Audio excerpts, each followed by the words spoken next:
Good afternoon and welcome to another episode of Lein in the Library, where I speak to the most interesting students here at Powell High School about the most interesting topics you can imagine. And today we have Jacob Trump in the studio to talk to us about, this is actually kind of a freaky topic, so I just want to warn you all, this one might get in your head a little bit. Lucid dreaming. Jacob, tell us a bit about yourself. Well, first of all, welcome. I forgot to welcome you. How are you doing today? I'm doing good. Thanks for letting me be here. Oh, you are allowed. You are allowed. But why don't you tell us a bit about yourself and this topic that you want to share with us today? Well, my topic is lucid dreaming. It's specifically where you become conscious that you are in a dream when you're dreaming, which allows you to actually manipulate it. I found this because I liked finding weird, random things to do in freshman year, and this is one of the things that I stumbled across, and I spent a lot of time putting into it and practicing it and being successful with it too, until just for a while, Just kind of messed around with it for a while. It was a phase. Yeah, it was a phase.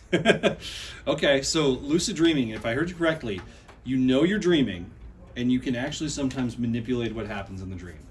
Yes, that's exactly. You know that you are in a dream state. You're aware that you are in a dream environment, as well as you're aware that you are yourself. And sometimes a lot of people can actually remember memories outside of dreaming. So it's like, you know your real life reality while you're in the dream. That sounds a little scary, a little dangerous. Tell us more about lucid dreaming. Is this something that's been studied for a long time? Well, there's been things, it's been talked about for ages. Around 1000 BC, there was talks about Hindu oral traditions talking about it. Even Aristotle talked about himself when he, in his writings on dreams, he called it actually just something is being conscious, which something consciously telling us that we are in a dream. Okay. When we are in one.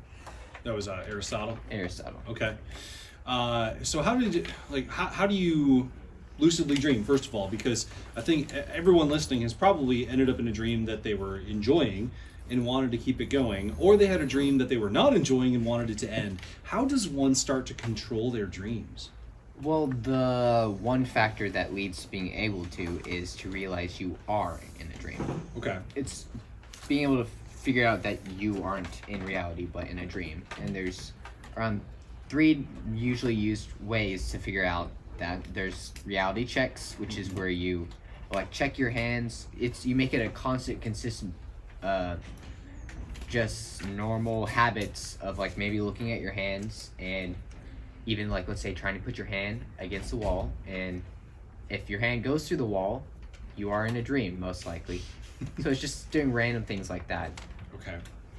And then So testing the laws of physics, it sounds like. just testing reality Okay. as it is. And then there's also it's called waking back to sleep, where you wake up right before you're in REM sleep. So maybe set alarm 5 hours into sleeping, and when you wake up to that alarm, you'll be in REM sleep area. It's a part of your sleep cycle, which is the easiest to lucid dream in. And if you go to sleep right before REM sleep, you have a really high chance of lucid dreaming as well. And then just audibly thinking, maybe out loud in your head, thinking, I'm going to realize I'm in a dream before you go to sleep. Those are 3 different ways. Wow. I want to go back to the first one about, what was it called, where you check Reality checks. Reality checks. Put your hands up against the wall, see if your hand goes through or not. I was actually reminded once, back when I lived in Florida, I had a dream that I was running along the monorail rails at Disney World, because they've got these monorail trains that go around, and they're only about 2 feet wide.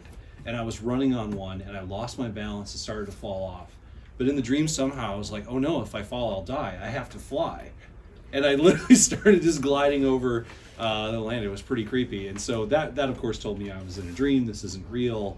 But I don't know if I was able to control much or manipulate much. So what does that look like to start manipulating things, start changing things? Well, so that's a very small basis of lucid dreaming, is just small changes like being able to fly. You could call that manipulation. Mm-hmm. But then also being able to set the course of your whole dream is it could go to a way larger scale. You could just completely change the whole environment, and you could be, let's say, walking through the woods, but then just change it flat out to a beach. Really, all up, it's endless. Wow. Your imagination's the limit. So why would people want to do this? Why would they want to mess with their dreams like this? Well, there's like benefits for people who struggle, like maybe nightmares. People who have nightmares can just get stuck in them and they're terrified. Lucid dreaming has been seen as a way to escape that and be able to face your fears. There is some people who talk about testing your fears so that you can be more familiar with them, but most of it is just for a strange way of entertainment. Okay. So there's no like deeper meaning to be pulled from these necessarily, because there's a lot of people who think that dreams are the key to understanding the secrets of life and the secret of yourself. Is that something you go for, or is it just more like going to a movie? Well, when you're lucid dreaming, it is under your own personal manipulation. So it's more of your own choices when you do that. There are another way to recognize you're in a dream is reoccurring themes. Sometimes you have characters or just objects that you see around in multiple different dreams, and that could be some relation to like something that just in your mind is a staple and not always going to be there. But most of all, it's mostly just your own imagination. Okay. Yeah, it's a good point that if you're controlling it, then there's probably not a lot of like subconscious stuff rising up, because that's the idea. If you're consciously controlling it, there's not much subconscious happening. Well, for one thing, if people who are mentally unstable, it's usually not a wise idea. You have to be kind of content with your own reality before you try to create a new reality within your dreams, because those unstable thoughts, emotions can mess with your dream and result in you won't be able to set the course your emotions will of what happens in the dream. And see, that was my next question, is what are some of the dangers of this? What are some of the risks involved in deliberately manipulating your dream reality? Like, are there chances that you may lose track of what's reality? You may lose track of who you are? I mean, what are some of the risks associated with this? There are cautions to the idea that the lines between reality and the dream world kind of shifting and phasing away. That's a warning that a lot like to, give out and tell. That happens if you aren't sure with your own reality.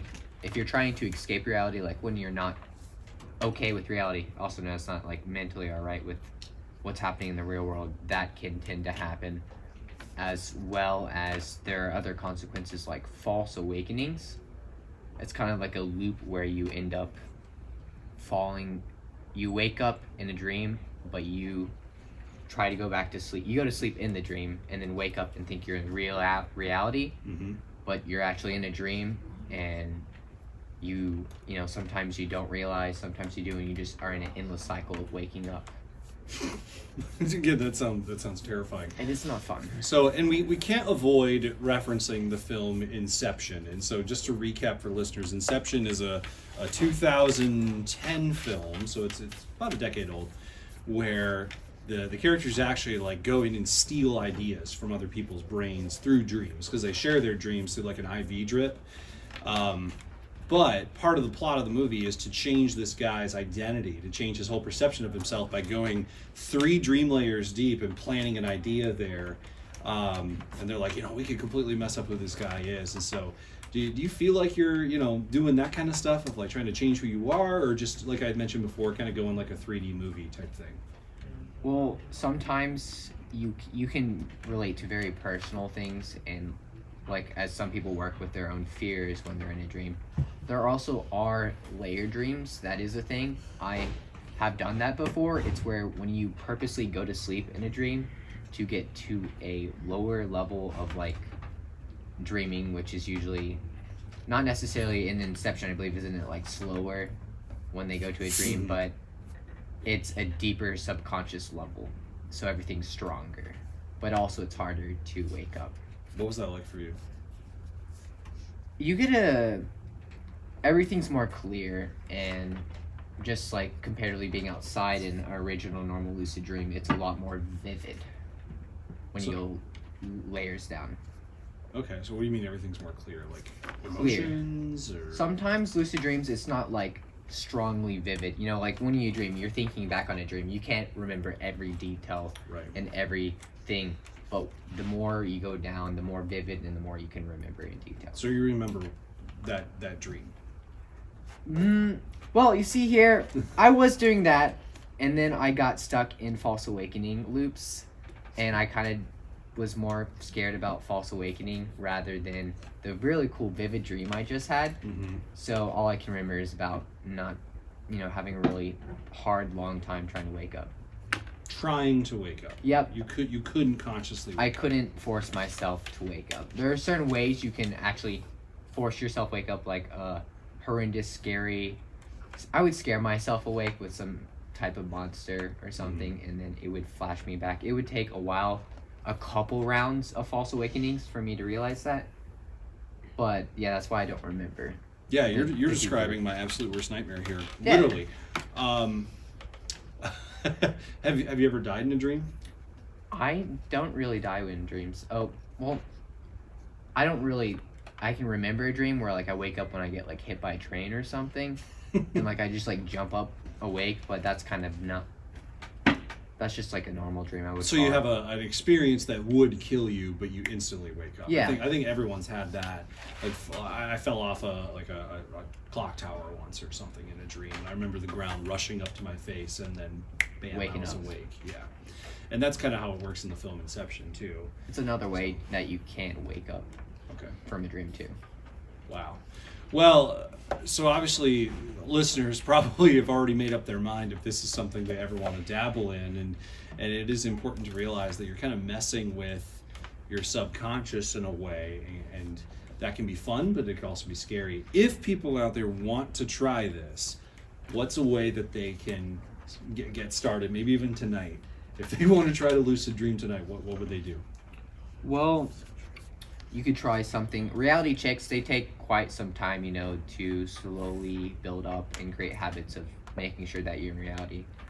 But a very fast way is waking to sleep, which is where you set an alarm around like 5 hours, and you really try to think that you're gonna remember right before you go to bed that I'm gonna wake up and know I'm dreaming. That's probably the fastest way that you could. But it's hard, and also it's not fun waking up 5 hours into the night. That's not a fun thing to do. That does kind of mess up your sleep schedule if you're forcing specifically that way. But otherwise it wouldn't. Yeah, it sounds like you have to be willing to give up sleep to try this. Yes. If you want to do it the fast way. Right. Again, I think that also kind of narrows the crowd of the number of people who are like, yes, I'm going to do this. Like, I want less sleep. I want the sleep I have to be filled with these crazy experiences. But hey, maybe that's for you. I would not recommend it if you're a high school student, because you're already probably sleep deprived enough by social media and social gatherings and video games and all that fun stuff. But any other details, things you want to share about lucid dreaming? This has been a trip. One fun thing is dream journals. They're fun to look back on personally, but also if you're not lucid dreaming, it can get scary, and it can also be really fun. But dream journals themselves just help you remember your dreams more often. So if you practice using something like a dream journal, you will get to remember just normal dreams without risks. All right, good tip there. Dream journals. If you don't even want to go full lucid, you can just use the journals to try and remember. So, well, hey Jacob, it's been crazy talking about this topic. Thanks for coming on. All right, thank you.